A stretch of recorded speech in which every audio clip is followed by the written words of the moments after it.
Bab 376, Tentara Bayaran. Ruyen menyadari bahwa Zhao Hai telah menjauhkan diri darinya selama beberapa hari terakhir. Meskipun dia tidak tahu kenapa, dia cukup senang. Sejujurnya, dia benar-benar tidak ingin memiliki hubungan apapun dengan Zhao Hai. Dia terlalu menakutkan. Zhao Hai sedikit terkejut. Sudah 7 hari sejak mereka terakhir kali diserang di luar 100 benteng pertempuran. Namun, mereka tidak mengalami serangan apapun dalam 7 hari terakhir. Ini di luar dugaannya. Tentu saja, dia tidak tahu bahwa penjaga benteng-benteng 100 perang telah melakukan bunuh diri karena dia. Kekuatan di benteng 100 perang menghadapi peluang untuk melakukan perombakan, dan semua orang di Kekaisaran Roson yang memiliki kemampuan untuk memperjuangkan posisi tersebut mengawasinya dengan cermat. Mereka tidak punya waktu untuk peduli padanya sama sekali. Penguasa 100 benteng perang sebenarnya tidak memiliki banyak kekuatan. Meskipun ada beberapa warga sipil yang tinggal di 100 benteng perang, bagaimanapun juga, itu adalah benteng militer. Jadi tidak banyak warga sipil. Terlebih lagi, Tuhan hanya memiliki kekuatan untuk memobilisasi pasukan selama masa perang. Dia tidak memiliki banyak kekuasaan selama masa damai. Tapi sekali lagi, 100 benteng pertempuran juga merupakan posisi yang menguntungkan. Itu adalah benteng Kekaisaran Roson, dan para pedagang lewat setiap hari. Pajaknya saja sudah banyak, dan ditambah upeti dari para bandit, jumlahnya banyak. Jadi, meskipun penguasa 100 benteng pertempuran berubah setiap 5 tahun, perubahan pertama akan selalu menarik pertarungan gila-gilaan dari para bangsawan. Namun, situasi ini tidak bisa bertahan lama. Bagaimanapun, 100 benteng perang adalah salah satu benteng kekaisaran, dan pertahanan sangatlah penting. Dengan demikian, penguasa kota baru telah ditunjuk. Bunuh diri penguasa kota 100 benteng pertempuran dianggap sebagai situasi yang tidak terduga. Kalau tidak, posisi penguasa kota tidak akan kosong begitu lama. Sekarang setelah kejadian itu selesai, Dukrian, yang terlibat, tentu saja membenci Zhao Hai. Gubernur sebelumnya, yang telah melalui 100 pertempuran, bukanlah bawahan langsung Dukrian, namun dia memiliki hubungan yang baik dengannya. Pada akhirnya, dia dipaksa mati oleh Zhao Hai. Dukrian tidak hanya tidak mendapatkan keuntungan apapun, tetapi dia juga menderita kerugian besar. Apalagi dia telah jatuh ke tangan keluarga Sheila. Bagaimana Dukrian bisa menerima ini? Dia sudah memikirkan cara untuk menghadapi Zhao Hai. Meskipun Zhao Hai tidak tahu bahwa Dukrian sedang bersiap menghadapinya, dia tidak lengah. Dia sangat jelas tentang konsekuensi menyinggung persekutuan yang kuat di Kekaisaran Rosen. Meskipun tidak seserius menyinggung Raja Selatan di Kekaisaran Arkas, itu hampir sama.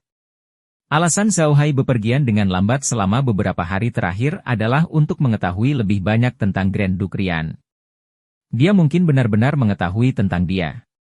Grand Dukrian memang sangat berkuasa di Kekaisaran Rosen. Meskipun ia telah dianugerahi gelar Adipati Agung, ia tidak berada di kadipatenya sendiri selama bertahun-tahun. Sebaliknya, dia bekerja di kota Karson karena dia adalah ajudan terpercaya Raja Kekaisaran Roson saat ini dan Menteri Keuangan Kekaisaran. Dapat dikatakan bahwa dia memiliki kedudukan dan kekuasaan yang tinggi. Karena itu pula dia berhak melawan keluarga Sheila. Zhao Hai menjadi lebih berhati-hati setelah mengetahui situasinya. Dia tahu bahwa dia tidak akan bersenang-senang di masa depan jika dia memprovokasi orang seperti itu. Pada hari ke-8, mereka pergi ke kota kecil bernama Liet untuk beristirahat. Zhao Hai berusaha untuk tidak beristirahat di kota-kota besar akhir-akhir ini karena dia tahu bahwa orang-orang seperti Dukrian pasti akan menjangkau kota-kota besar itu. Jika mereka beristirahat di kota besar, akan lebih berbahaya.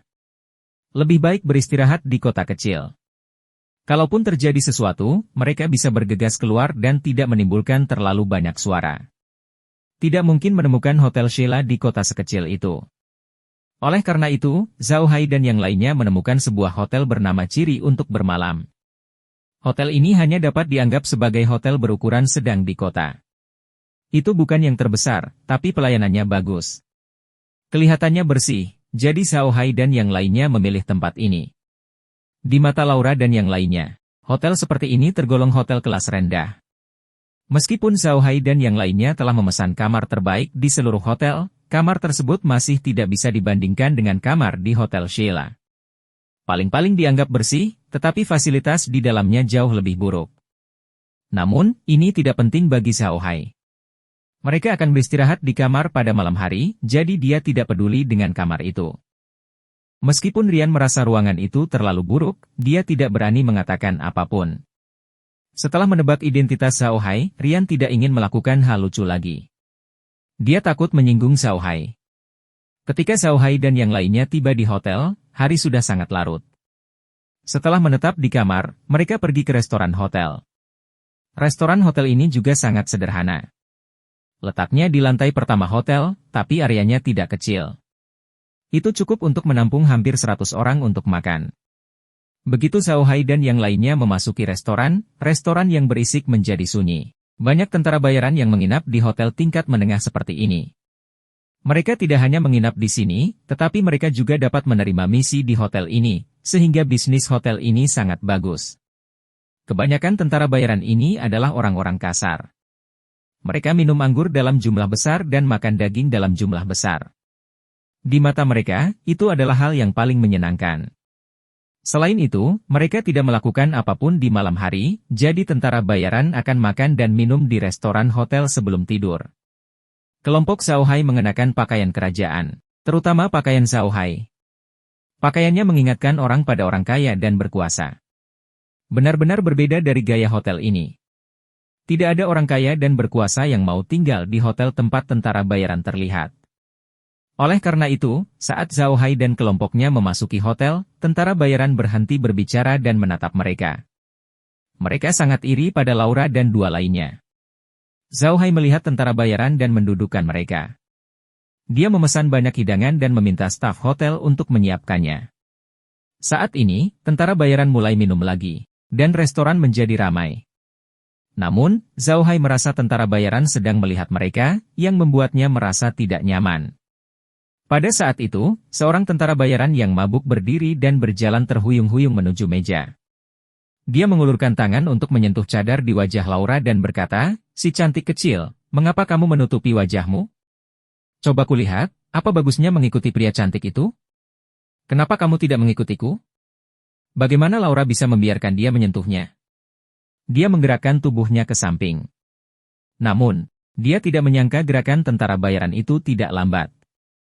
Meskipun dia mengelak untuk pertama kalinya, yang kedua segera datang.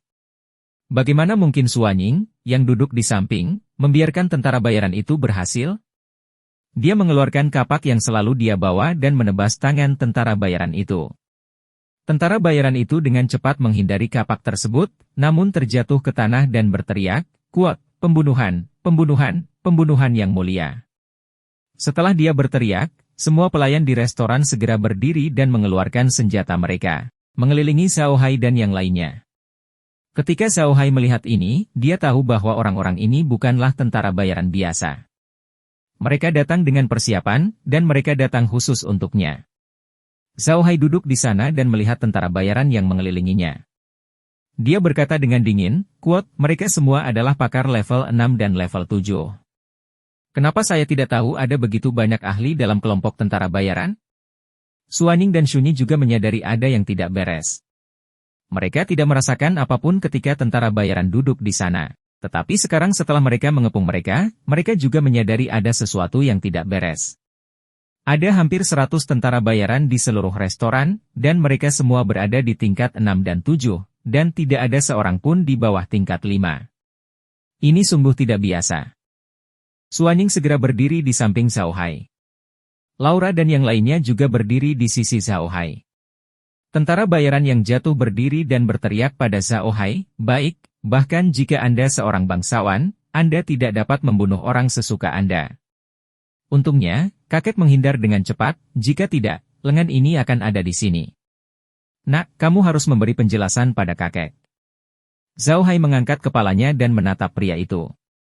"Kamu menghabiskan begitu banyak usaha dan membuat jebakan sebesar itu, dan semuanya berakhir hanya dengan penjelasan? Penjelasan seperti apa yang kamu inginkan?" Zhao Hai kemudian berbalik untuk melihat Shunyi. "Shunyi, pergi dan lihat apakah Yang Mulia Putri Ruyan sudah makan." Mendengar kata-kata Zhao Hai, ekspresi tentara bayaran berubah. Mereka tidak menyangka Zhao Hai begitu teliti. Dia bahkan memikirkan hal ini. Seperti yang dipikirkan Zhao Hai, tujuan tentara bayaran adalah melakukan dua hal pada saat yang bersamaan. Mereka akan menghentikan Zhao Hai dan anak buahnya sementara kelompok lainnya akan menangani Rian dan anak buahnya.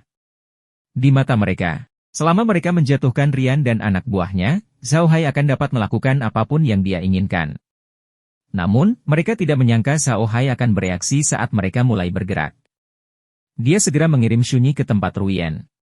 Para tentara bayaran hanya bisa berharap rekan mereka telah berhasil. Namun, mereka tetap ingin mengulur waktu untuk teman mereka. Tentara bayaran yang memimpin mereka tadi melihat bahwa Shunyi hendak pergi dan segera berkata, "Saudaraku, kita tidak bisa membiarkan mereka melarikan diri. Kami membutuhkan mereka untuk memberi kami penjelasan. Setelah itu, keluarkan senjatamu dan serang Zhao Hai." Senjata tentara bayaran adalah dua kapak pendek, yang merupakan senjata paling cocok untuk menyerang di tempat kecil seperti restoran. Namun, begitu dia bergerak, Shunyi melemparkan senjata tersembunyi ke arahnya.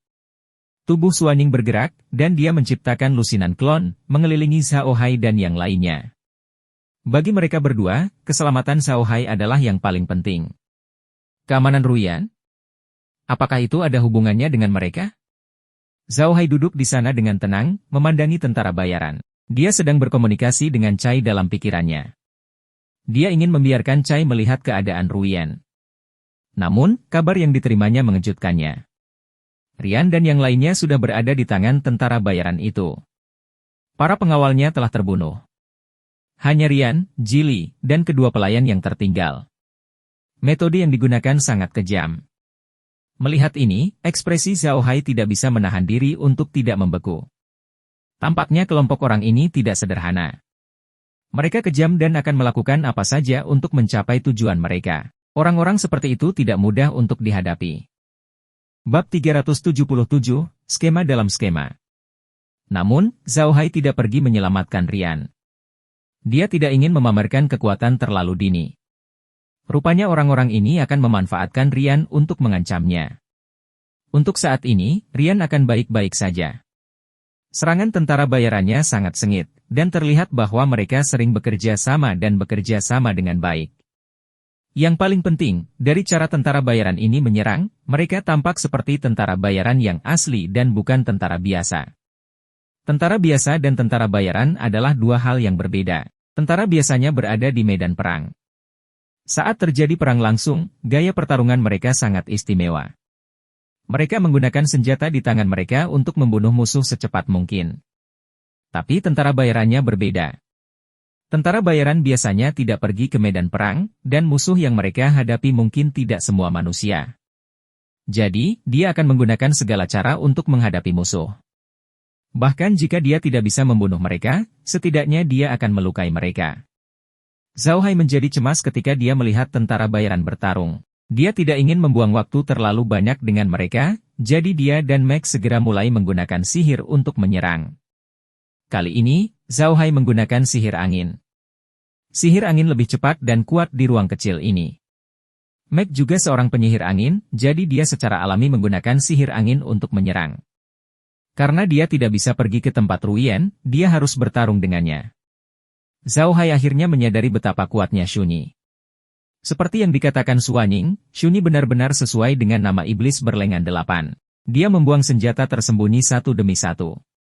Tidak ada yang tahu berapa banyak senjata tersembunyi yang dia miliki. Singkatnya, dia melemparkannya tanpa henti. Selain itu, semua senjata tersembunyinya telah diracuni, yang membuat tentara mengeluarkan biaya kelelahan. Dengan bantuan sihir Zhao Hai dan Meg, semakin banyak tentara bayaran yang terluka. Pemimpin tentara bayaran melihat masalah ini dan segera menyapa, "Mundur." Dia kemudian membawa tentara bayaran pergi. Dalam sekejap mata, semua bayaran tentara di restoran telah hilang. Tidak ada apapun di lantai kecuali beberapa meja dan kursi rusak dan beberapa senjata tersembunyi. Pada saat ini, pelayan yang bersembunyi di luar pintu juga masuk dengan gemetar. Melihat situasi di restoran, dia memasang wajah sedih. Shunyi hendak memeriksa Rian, tapi Zhao Hai menghentikannya, "Kuot, tidak perlu pergi. Mereka telah ditangkap, dan semua penjaganya dibunuh. Sobat, kemarilah dan bersihkan tempat ini. Jangan khawatir, saya akan memberikan kompensasi kepada Anda. Oh, dan bertanya untuk meminta seseorang menguburkan para penjaga itu. Aku akan membayarmu ekstra. Kunjungi No untuk pengalaman membaca novel terbaik. Mendengar kata-kata Zhao Hai, ekspresi asisten toko menjadi lebih baik. Dia segera merespon dan hendak mulai berkemas, tapi Shunyi menghentikannya. Dia harus mengambil senjata tersembunyinya terlebih dahulu, kalau tidak dia akan melukai penjaga toko. Ini adalah pertama kalinya Zhao Hai dan yang lainnya melihat Shunyi mengambil senjata tersembunyi, dan mereka semua sangat penasaran. Mereka melihat Shunyi mengeluarkan beberapa batu, meletakkannya di tanah, dan berjalan bolak-balik beberapa kali, dan kemudian semua senjata tersembunyi dikumpulkan olehnya. Zhao Hai mengerti dengan sekali pandang. Apa yang dipegang Shunyi di tangannya pastinya adalah sesuatu seperti magnet, itulah sebabnya dia bisa menyingkirkan senjata tersembunyi itu dengan begitu cepat.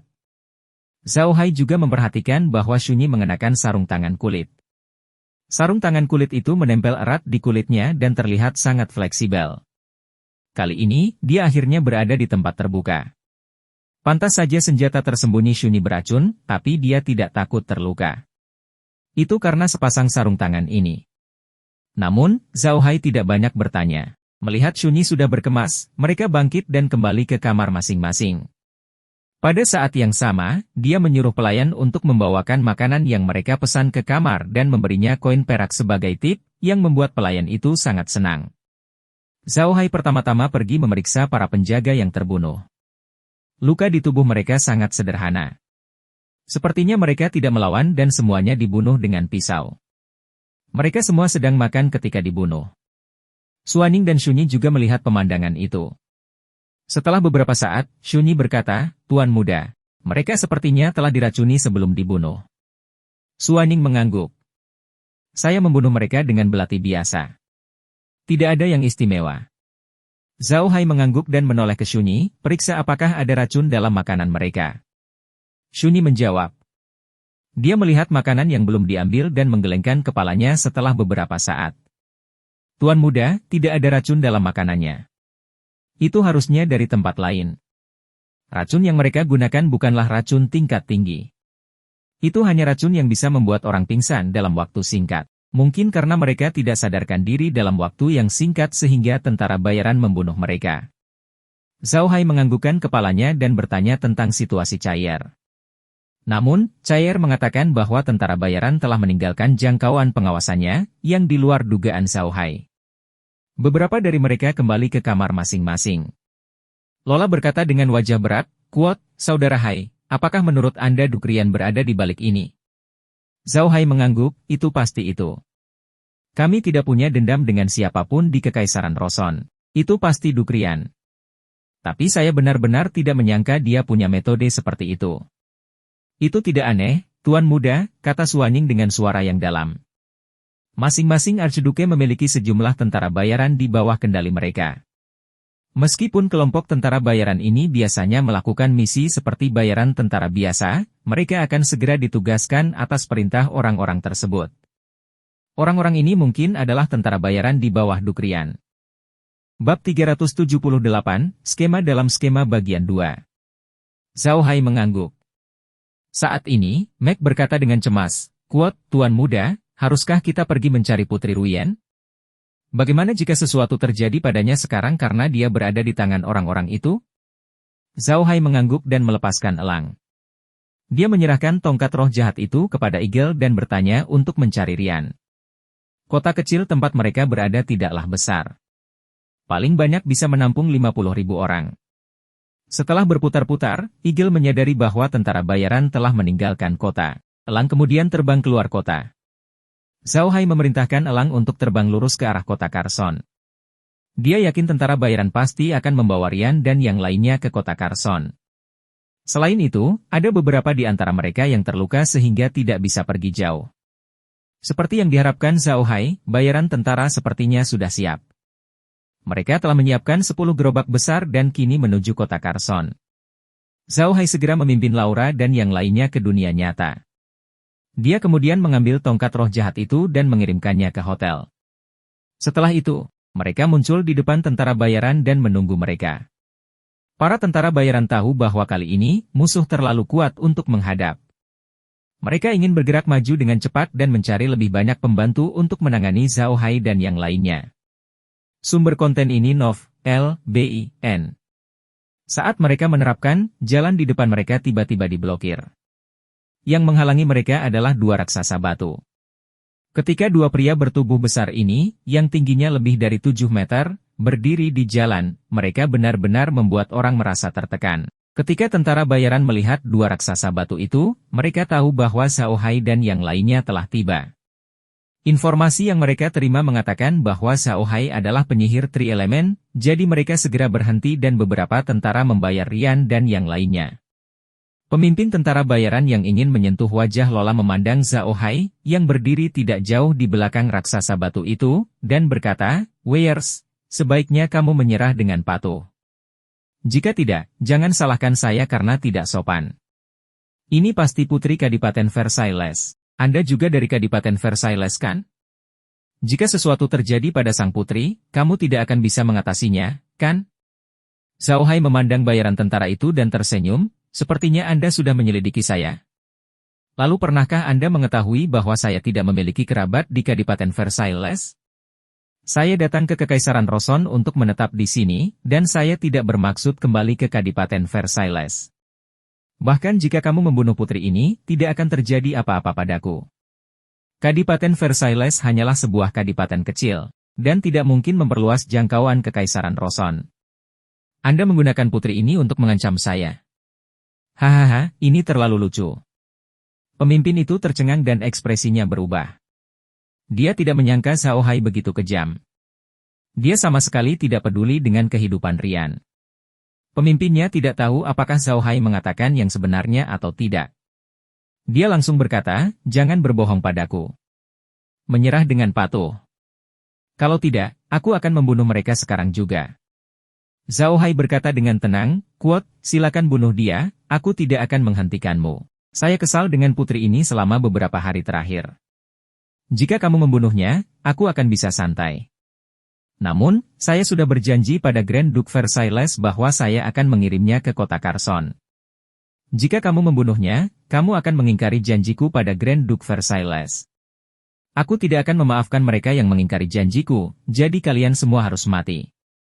Aku tidak hanya akan membunuhmu, tapi aku juga akan menemukan penyihir hitam untuk mengubahmu menjadi makhluk undead tingkat tinggi dan menanyakan di mana rumahmu. Saya ingin seluruh keluarga Anda dikuburkan." Mendengar suara dingin Zhao Hai, para tentara bayaran tidak bisa menahan diri untuk tidak menggigil. Mereka sama sekali tidak meragukan kata-kata Zhao Hai. Beberapa orang seperti ini. Mereka tidak akan pernah terancam oleh apapun. Jika Anda berani mengancam mereka, mereka akan melawan Anda sampai mati. Ini adalah tipe orang yang paling tidak ingin ditemui oleh tentara bayaran karena orang seperti ini bahkan lebih kejam dari mereka. Para tentara bayaran saling memandang dan tidak tahu harus berbuat apa. Ayo berjuang. Mereka tidak bisa mengalahkan Zhao Hai, dan menggunakan sandera untuk mengancamnya juga tidak akan berhasil. Saat mereka bingung, Zhao Hai tiba-tiba mendapat ide. Forfines ditembakkan dari bawah 4 tentara bayaran yang menahan Rian dan yang lainnya seperti ular berbisa. Mereka menusuk ke 4 tentara bayaran itu sampai mati, dan Rian serta yang lainnya jatuh ke tanah. Para tentara bayaran akhirnya bereaksi. Namun, tanah di bawah Rian dan yang lainnya ambruk, menjebak mereka di dalam. Tentara bayaran meleset dari sasaran mereka. Golem batu segera melancarkan serangannya. Pada saat yang sama, mantra Zhao Hai menghujani tentara bayaran. Tentara bayaran tidak memiliki kesempatan untuk melawan dan langsung dibunuh. Pada saat ini, tanah di depan Zhao Hai bergetar, dan Rian serta 3 lainnya muncul di tanah. Zhao Hai mengatakan itu dengan sengaja untuk membuat tentara bayaran kehilangan fokus. Begitu mereka kehilangan fokus, Zhao Hai akan segera menyerang. Pertama, Cai akan menggunakan tanaman merambatnya untuk membunuh tentara bayaran. Kemudian, dia akan menggunakan sihir bumi untuk memindahkan Rian dan yang lainnya ke arahnya. Dengan begitu, Rian dan yang lainnya tidak akan terluka. Zhao Hai bahkan tidak repot-repot mengubah tentara bayaran ini menjadi makhluk undead. Mereka terlalu kejam. Di mata Zhao Hai, mengubah mereka menjadi makhluk undead sudah membuat mereka lepas kendali. Dia hanya akan membunuh mereka. Setelah membunuh tentara bayaran, Zhao Hai dan yang lainnya tidak peduli dengan gerbongnya. Mereka kembali ke hotel dalam sekejap dan membawa Rian dan yang lainnya ke kamar mereka. Ruyan dan yang lainnya sama dengan penjaga itu. Mereka juga telah diracuni dan tidak sadarkan diri. Namun, orang-orang itu mungkin melihat bahwa mereka adalah orang-orang dengan status tertentu, jadi mereka tidak membunuh mereka tetapi membiarkan mereka tetap hidup. Zhao Hai dan yang lainnya baru saja kembali ke kamar mereka ketika ada ketukan di pintu. Suaning segera mengambil kapaknya dan berkata, "Siapa itu?" "Pak, kami di sini untuk mengantarkan makanan Anda," kata pelayan itu. "Makanan yang Anda pesan sudah siap." Suaning melirik Zhao Hai yang mengangguk. Suaning membuka pintu dan pelayan itu membungkuk padanya. Dia diikuti oleh sekelompok orang. 2 di antaranya membawa meja, beberapa membawa kursi, dan beberapa lagi mendorong truk makanan yang piringnya tertutup. Orang-orang ini menjadi sibuk begitu mereka memasuki ruangan. Jelas sekali bahwa mereka telah dilatih. Mereka menyiapkan meja dan kursi. Akhirnya, mereka meletakkan piring dan peralatan makan di atas meja lalu pergi. Zhao Hai meminta Suaning memberi tip kepada mereka sebelum mereka duduk. Zhao Hai memandang mereka dan tersenyum, "Kuot, mari makan." Tidak mudah untuk makan. Banyak hal telah terjadi. Laura dan yang lainnya tertawa. Sejujurnya, mereka sudah lama menduga serangan seperti itu. Namun, mereka tidak menyangka musuh akan begitu kejam kali ini, membunuh semua penjaga sekaligus. Karena itulah hati mereka sedikit berat. Zhao Hai bisa melihat ini, jadi dia mengatakan itu. Dengan senyuman ini, suasana hati mereka menjadi lebih baik. Zhao Hai baru saja memasukkan seteguk makanan ke dalam mulutnya ketika suara ruangan itu segera berbunyi, "Kuat, zat beracun telah masuk ke dalam tubuh inangnya." Kandungan racunnya ringan dan bisa menyebabkan seseorang pingsan sementara. Tuan rumah telah lama mengonsumsi air luar angkasa dan kebal terhadap racun ini. Tidak perlu minum air luar angkasa untuk mendetoksifikasi racun. Zhao Hai terkejut, dan ekspresinya berubah. Dia mengangkat kepalanya dan berkata, "Kuot, berhenti, semuanya, berhenti makan. Hal-hal ini beracun. Sepertinya ada yang salah dengan toko ini." Laura dan yang lainnya tercengang. Mereka tidak pernah menyangka akan ada masalah dengan toko ini. Mereka meletakkan pisau dan garpu mereka. Laura memandang Zhao Hai dengan bingung dan bertanya, "Mengapa ada masalah dengan toko ini? Bahkan jika Dukrian tahu bahwa kami akan beristirahat di kota ini, dia tidak akan tahu bahwa kami sedang beristirahat di toko itu. Apa yang sedang terjadi?" "Sepertinya kita meremehkan kekuatan Dukrian," kata Zhao Hai sambil tersenyum. "Hehe, aku tidak menyangka tentara bayaran itu hanya berusaha menarik perhatian kita." Suaning mengangguk dan berkata, "Sepertinya begitu. Tentara bayaran itu mencoba mengalihkan perhatian kami dan membuat kami berpikir bahwa tidak ada yang salah dengan orang-orang di toko. Dengan begitu, mereka bisa menyerang kita. Putri Ruyen dan yang lainnya mungkin keracunan karena meminum air di toko. Meskipun kami memeriksa makanan dan anggur, kami tidak menemukan masalah apapun. Namun, orang-orang di toko tersebut mengganti anggur dan anggurnya terlebih dahulu." Bab 379. Mencoba menjebak seseorang. Zhao Hai mengangguk dan berkata, "Ini adalah Kekaisaran Rosen, dan Dukrian adalah Menteri Keuangan Kekaisaran. Dia adalah pejabat yang bertanggung jawab atas uang. Banyak bangsawan di Kekaisaran yang ingin menjilatnya. Sekarang kita telah menjadi musuhnya, para bangsawan yang ingin menjilatnya dengan sendirinya akan datang untuk berduka bersama kita. Kami telah meremehkan pengaruh Dukrian ini." "Apa maksudmu, Tuan Muda?" Suaning bertanya. "Bolehkah kita membunuh mereka?" Zhao Hai menggelengkan kepalanya dan berkata, "Kita tidak bisa membunuh mereka. Saya curiga pihak lain mungkin punya rencana cadangan. Pikirkan tentang itu. Jika kita membunuh mereka, akankah penguasa kota mengirimkan pasukan untuk menangkap kita? Kamu bilang aku membunuh orang sesuka hati? Ini bukan kerajaan Arkas, dan kita akan dirugikan jika menggunakan kekuatan pejabat. Baiklah, jangan gunakan terlalu banyak.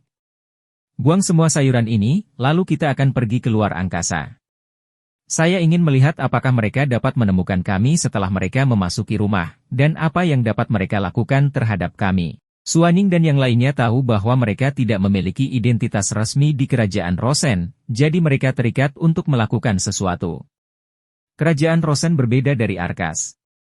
Di Arkas, mereka memperlakukan orang asing dengan tenang. Namun, di kerajaan Rosen, mereka meremehkan orang asing. Di dunia nyata, mereka rasis. Zhao Hai telah memperhatikan hal ini selama interaksinya dengan orang-orang Kekaisaran Roson. Dia sangat berhati-hati. Bagaimanapun, dia hanyalah seorang Viscount di Kekaisaran Arkas, dan dia bukan siapa-siapa di Kekaisaran Roson. Suaning dan yang lainnya menanggapi dan membuang semua makanan di atas meja. Kemudian, mereka mengikuti Zhao Hai ke ruang tanpa batas. Ruyen dan yang lainnya secara alami juga dibawa ke ruang tanpa batas. Namun, Zhao Hai meminta Cayar untuk membiarkan mereka menghirup gas beracun sehingga mereka bisa terus pingsan. Beberapa dari mereka duduk di sela-sela dan melihat situasi di dalam ruangan. Benar saja, setelah lebih dari 1 jam, ada ketukan di pintu. Kemudian terdengar suara pelayan, "Pelanggan, kami di sini untuk membersihkan peralatan makan." Tentu saja, tidak ada seorang pun di ruangan itu yang menjawab. Asisten toko bertanya beberapa kali lagi, tapi tetap tidak ada jawaban. Saat ini, penjaga toko berkata, "Baiklah, saya sudah menjatuhkannya." Beberapa suara terdengar dari luar pintu, lalu pintu dibuka dari luar. Namun, saat para pelayan membuka pintu, mereka tercengang. Ada setumpuk besar piring di atas meja. Piring-piring ini tertata rapi di atas meja, dan tidak ada satupun daun yang terlihat di piring tersebut. Tapi yang terpenting, tidak ada seorang pun di ruangan itu. Para pekerja semua tercengang dan segera melihat sekeliling ruangan. Masih belum ada seorang pun, tidak ada satu orang pun. Hal ini membuat para pekerja panik dan mereka langsung berlari keluar mencari bosnya. Setelah beberapa saat, seorang bos kurus dengan janggut tikus berlari ke dalam ruangan. Tentu saja, dia tidak dapat menemukan apapun. Dia segera meminta para pekerjanya pergi ke kandang di belakang untuk melihat apakah mobil Zhao Hai masih ada di sana.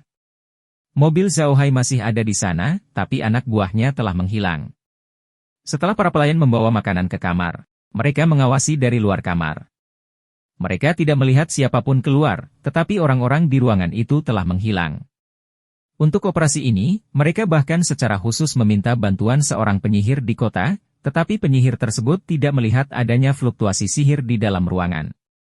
Seolah-olah orang-orang itu menghilang begitu saja. Orang-orang di hotel panik dan segera melaporkan situasi di sini. Namun, mereka tidak mendapatkan hasil apapun setelah bekerja semalaman. Di tengah malam, mereka menemukan tidak ada apapun yang bisa dilihat di ruangan itu. Jadi mereka pergi. Apa yang tidak mereka ketahui adalah Zhao Hai dan yang lainnya telah melihat semua yang mereka lakukan. Mereka menontonnya seperti sedang menonton pertunjukan monyet. Pada akhirnya, mereka pergi dengan frustrasi. Laura melihat gambar di layar dan menoleh ke Zhao Hai, "Kakak Hai benar. Penguasa kota sangat terlibat dalam masalah ini. Kalau tidak, pasukan pertahanan kota tidak akan datang secepat itu. Sepertinya mereka sedang mengawasi kita." Jadi begitu. Zhao Hai mengangguk. Sepertinya seperti yang kami katakan. Mereka akan menggunakan kekuatan resmi mereka untuk berurusan dengan kita. Kita harus lebih berhati-hati sekarang. Lola mengerutkan kening dan berkata, jika mereka ingin menggunakan kekuasaan resmi mereka untuk berurusan dengan kita, itu tidak akan mudah. Bagaimanapun, kita berada di Kekaisaran Roson. Akan terlalu mudah bagi mereka untuk berurusan dengan kita. Zhao Hai berbalik untuk melihat ke atas dan menghela nafas. Sepertinya kita hanya bisa membawa Yang Mulia ke kota Tianshui sekarang. Jika kita mengirimnya ke Carson City sekarang, dia akan mati. Lola mengangguk dan menghela napas, wanita muda ini telah melalui banyak masalah selama ini. Sepertinya dia hanya bisa mengikuti kita. Zhao Hai mengerutkan alisnya, tidak apa-apa jika dia mengikuti kita. Hanya saja akan merepotkan kita untuk melakukan sesuatu di masa depan. Sungguh, kita sudah terlibat dalam masalah seperti itu. Laura dan yang lainnya juga tersenyum pahit, tidak tahu harus berkata apa. Setelah mengobrol sebentar, mereka melihat hari sudah larut, maka mereka meninggalkan batu di depan layar dan kembali beristirahat. Keesokan paginya, Zhao Hai dan yang lainnya sarapan di ruang asal. Mereka melirik ke layar dan melihat tidak ada seorang pun di kamar mereka, sehingga mereka segera kembali ke kamar hotel. Para pekerja di ruangan itu belum merapikan tempat itu. Zhao Hai melihat ke kamar dan tersenyum, bangunkan Putri Rian. Kami akan pergi. Oke, jawab Mac. Dia menepuk Rian dan yang lainnya, membangunkan mereka. Rian dan yang lainnya jelas tidak tahu apa yang sedang terjadi, jadi mereka mengerang pelan dan perlahan membuka mata. Begitu dia membuka matanya, dia melihat Zhao Hai dan yang lainnya berdiri di sampingnya. Dia tercengang. Kemudian, dia memandang Zhao Hai dan bertanya, "Apa yang kamu lakukan di kamarku? Siapa yang mengizinkanmu masuk?" Zhao Hai mengerutkan kening dan menoleh ke Laura, "Jelaskan padanya." "Ya," jawab Lola dan menjelaskan situasi saat ini kepada Rian. Rian juga kembali sadar dan menemukan bahwa dia tidak lagi berada di kamar aslinya. Jili dan yang lainnya juga sudah bangun, tapi mereka tidak bereaksi. Mereka hanya diam mendengarkan perkataan Laura. Mereka juga ingin mengetahui situasinya secepatnya. Ketika mereka mendengar bahwa penjaga Rian telah terbunuh, wajah mereka menjadi pucat. Mereka benar-benar tidak menyangka akan menghadapi situasi seperti itu. Ketika Laura selesai berbicara, beberapa dari mereka memandang Zhao Hai dan yang lainnya dengan wajah pucat. Mereka tidak pernah menyangka akan hampir kehilangan nyawa hanya karena tertidur. Zhao memandang Rian dan berkata, "Yang mulia, Anda hanya memiliki dua pilihan sekarang. Salah satunya adalah mengikuti kami, dan yang lainnya adalah saya akan mengirim Anda ke Hotel Sheila terdekat di kota. Mereka akan memastikan keamanan Anda. Saya akan mengirim surat kepada Duke, dan dia akan mengirim seseorang untuk menjemput Anda. Kalau begitu kamu bisa pulang. Apakah Anda ingin mengikuti kami, atau Anda ingin saya mengirim Anda ke Hotel Sheila dan menunggu Duke menjemput Anda?" Zhao Hai baru saja memikirkan hal ini. Dia akan menempatkan Rian di Hotel Sheila dan memberitahu Ivan. Ivan akan menemukan cara untuk membawa Rian kembali. Dengan cara ini, masalahnya akan terpecahkan. Mendengar kata-kata Zhao Hai, Rian tidak bisa menahan diri untuk tidak tertegun sejenak. Lalu, tanpa pikir panjang, dia berkata, "Kuat, aku akan ke Hotel Sheila, lalu aku akan pulang." Ruyen tidak mau keluar, dan sekarang setelah semuanya berkembang hingga saat ini, dia jelas tidak bisa mengikuti Zhao Hai. Dia sangat jelas bahwa kejadian ini disebabkan oleh Zhao Hai. Mengikuti Zhao Hai hanya akan membuat segalanya menjadi lebih berbahaya. Zhao Hai menghela nafas lega ketika mendengar itu. Dia sangat takut Rian akan mengikutinya. Jika itu terjadi, akan lebih merepotkan baginya untuk melakukan sesuatu. Namun, sebelum Ivan mengirim seseorang untuk menjemputnya, Zhao Hai harus menjaganya untuk sementara waktu. Memikirkan hal ini, Zhao Hai mengangguk dan berkata, "Kuat, baik-baik saja maka. Bila kota besar berikutnya memiliki Hotel Sheila, Anda bisa menginap di sana. Saya akan mengirim surat kepada Grand Duke Ivan. Aku akan pergi setelah dia menjawab." Rian mengangguk dan tidak mengatakan apapun lagi. Zhao Hai melihat waktu itu dan berkata, "Baiklah, ayo pergi." Suaning membuka pintu dan mereka keluar kamar. Begitu mereka keluar dari kamar, seorang pekerja turun dari bawah untuk membersihkan kamar mereka. Ketika dia melihat mereka keluar dari ruangan, sapu di tangannya jatuh ke tanah dan dia memandang Zhao Hai dan yang lainnya dengan bingung. Zhao Hai memandang asisten toko dan tersenyum, "Kuat, teman-teman, terima kasih atas layanan Anda. Saya tidur nyenyak malam ini." 1000 bayangan, hadiah? Ya, jawab Suaning. Dia mengeluarkan koin emas dan melemparkannya ke pelayan. Pelayan mengenali itu dan tidak menangkapnya. Koin emas itu jatuh ke tanah dan mengeluarkan suara nyaring, membangunkan pelayan. Pelayan memandang Zhao Hai dan yang lainnya seolah-olah dia melihat hantu. Dia membuka mulutnya lama sekali tetapi tidak ada suara yang keluar. Kemudian dia berteriak dan lari ke bawah bahkan tanpa memungut koin emas di tanah. Zhao Hai dan yang lainnya tidak bisa menahan tawa ketika mereka melihat ekspresi asisten toko. Mereka segera turun ke bawah. Ketika mereka sampai di aula di lantai pertama, orang-orang di toko sudah terkejut. Ada banyak tentara berdiri di luar toko. Wajah Zhao Hai menjadi gelap saat melihat ini. "Bos, tolong tagihannya." Penjaga toko kurus dengan janggut tipis mendatangi Zhao Hai dengan ketakutan dan berkata, "Tamu ini, ada beberapa tentara di luar yang ingin bertemu denganmu." Zhao Hai menatap bosnya dan matanya menjadi dingin. "Oh, benarkah? Kalau begitu, tolong izinkan tentara masuk." Faktanya, Zhao Hai tidak perlu mengatakan apapun. Seorang prajurit infanteri lapis baja berat masuk dari luar. Armor Earl adalah pelindung seluruh tubuh, dan bahkan kepalanya tertutup rapat. Mustahil untuk melihat seperti apa rupanya. Saat dia berjalan, suara langkah kakinya terdengar. Zhao Hai bisa merasakan memperlihatkan mata melihatnya dengan dingin dari dalam baju besi. Dia tidak bisa menahan senyum. "Bolehkah saya tahu ada urusan apa prajurit ini dengan saya?" Apakah kamu diserang oleh tentara bayaran kemarin? Tanya prajurit infanteri lapis baja berat itu. Zhao Hai mengangguk. Itu benar. Semua orang di toko bisa menjadi saksi kami. Kami diserang oleh tentara bayaran kemarin. Banyak penjaga yang kami bawa terbunuh, ada baiknya Anda mengakui kami, kata prajurit infanteri lapis baja berat itu. Ikut dengan kami. Kami menduga Anda telah melanggar hukum peperangan dengan membunuh tentara bayaran tersebut sebagai balas dendam. Bab 380, Kekhawatiran Tersembunyi Rian. Pak, kira-kira saya korbannya ya? Zhao Hai mengerutkan kening. 90 penjaga kami dibunuh, dan tentara membayar biaya untuk melarikan diri. Bagaimana kamu bisa mengatakan bahwa aku ingin membalas dendam? Prajurit infanteri lapis baja berat itu dibakar dingin. Berhenti berbicara.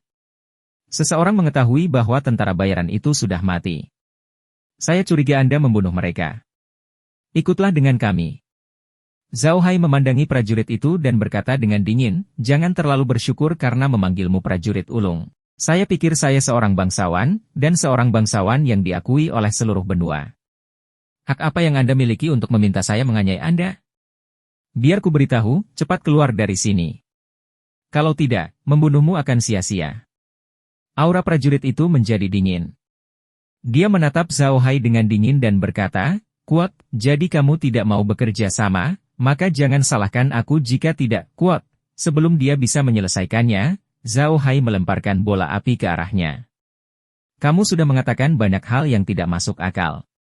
Jika itu aku pasti sudah mengambil tindakan sejak lama. 1000 bayangan, bunuh diri mereka.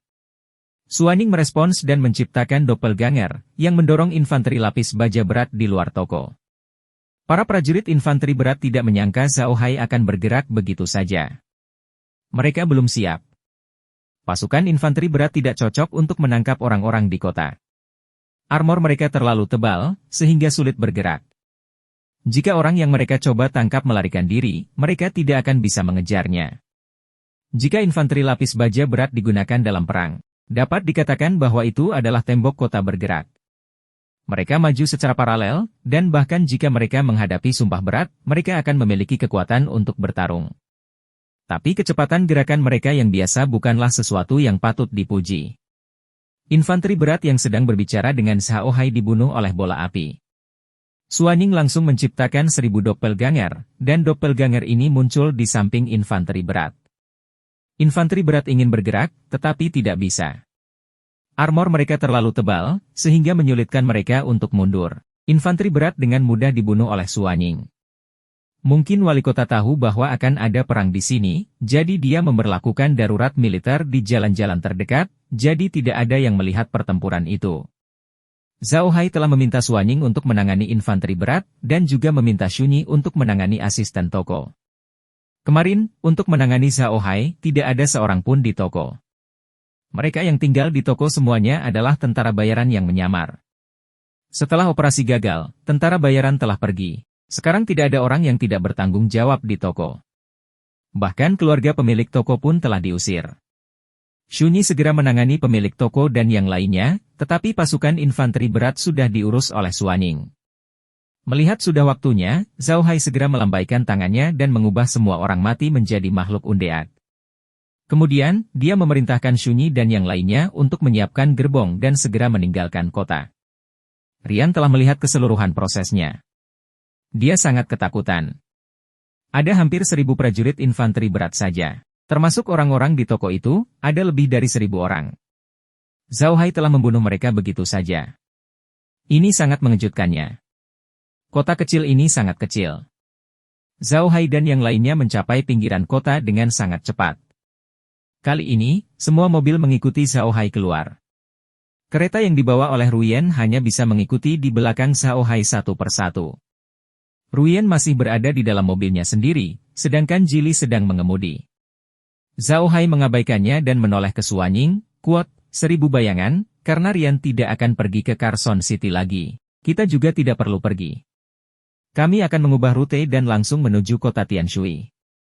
Oke, jawab Suaning dan berbalik. Kota Carson adalah wilayah Lien. Jika Zhao Hai dan yang lainnya pergi ke kota Kan sekarang, itu seperti mengirim domba ke mulut macan. Zhao Hai tidak akan melakukan itu.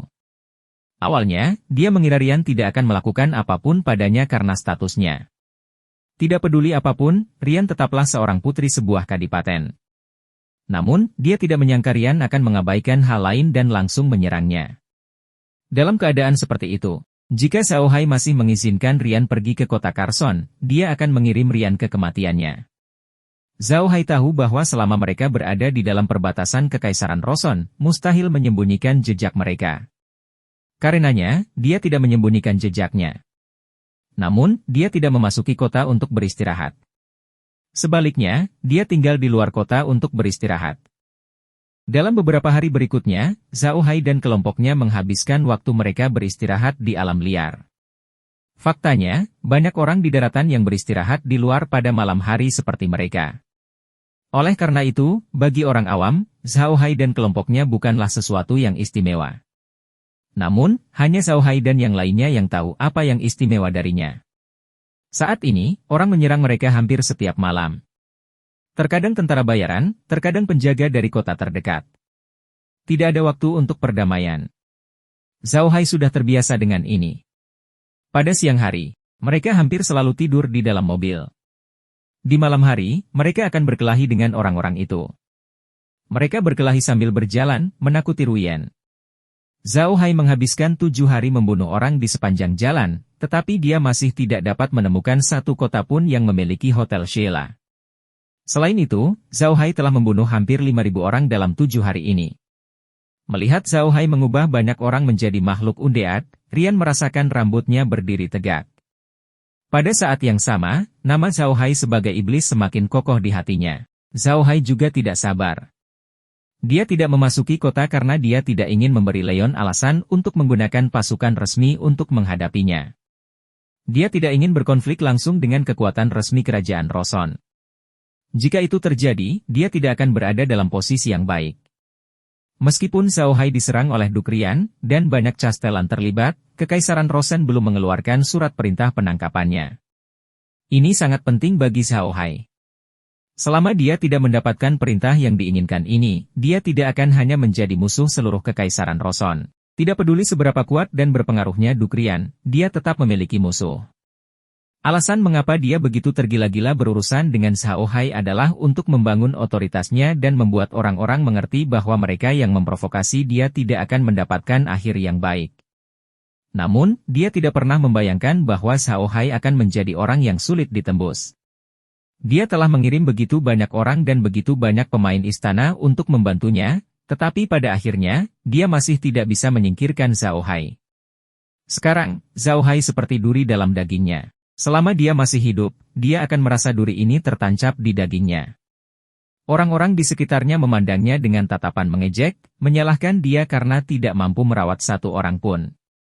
Grand Duke Rian terlalu disukai selama bertahun-tahun, yang membuatnya sangat sombong dan sombong. Dia telah menyinggung banyak orang yang menunggu untuk melihatnya mempermalukan dirinya sendiri. Leon juga mengabaikan masalah lain, yaitu Raja Kekaisaran Roson. Memang benar dia berteman baik dengan Raja. Mereka adalah teman baik bahkan sebelum Raja Kekaisaran Roson saat ini menjadi Raja. Alasan mengapa Raja Kekaisaran Roson saat ini bisa naik tahta juga sebagian besar terkait dengan Leon. Tanpa dukungan penuhnya, Raja Kekaisaran Roson saat ini mungkin tidak akan naik tahta dengan mulus.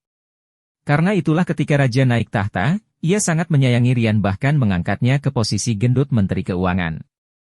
Justru karena kepercayaan inilah Leon menjadi semakin arogan dan sombong. Namun, dia lupa bahwa dia hanyalah seorang menteri. Raja adalah satu-satunya penguasa kerajaan. Seorang raja akan melakukan apa saja demi tahtanya.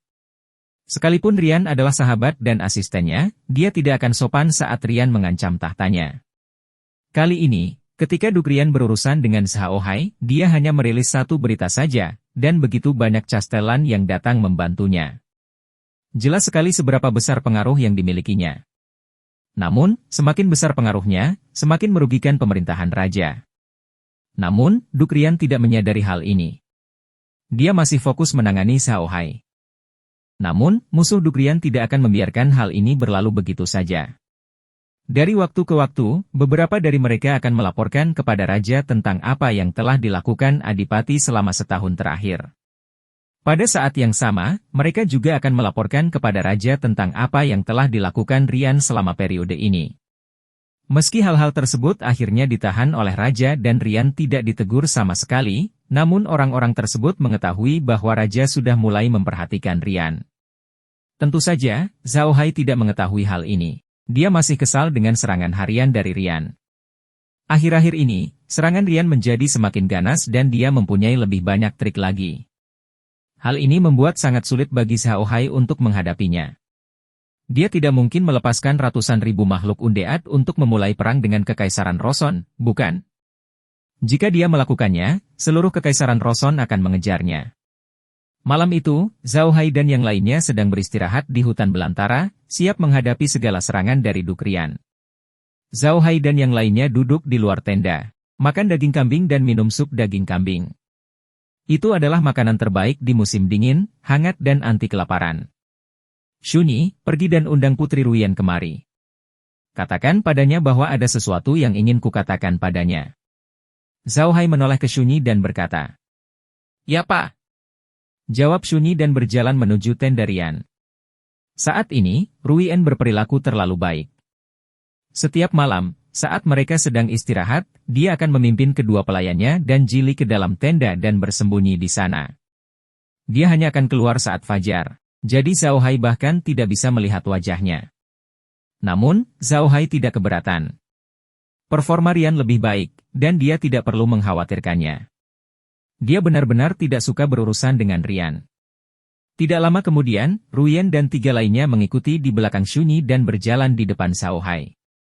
Ada api unggun di depan Zhao Hai dan yang lainnya, tetapi karena saat itu musim dingin dan mereka berada di luar, tidak terasa hangat. Zhao Hai memandang Ruyan dan dengan tenang berkata, "Kuat, Yang Mulia, kami akan melewati kota Lujiang besok. Kota Lujiang adalah kota besar di Kekaisaran Rosen. Seharusnya ada hotel Sheila di kota. Kami berencana untuk beristirahat di hotel selama beberapa hari dan memberitahu Grand Duke Ivan tentang situasi Anda. Kalau begitu, kita tunggu jawabannya." "Apakah Yang Mulia keberatan?" Rian menggelengkan kepalanya. "Tidak Pak. Anda bisa membuat keputusan. Jika tidak ada yang lain, saya akan kembali." Zhao Hai mengangguk. Ruyan memimpin Jili dan yang lainnya kembali ke tenda mereka masing-masing. Pada saat ini, suara tapak kaki terdengar. Zhao Hai dan yang lainnya bersemangat.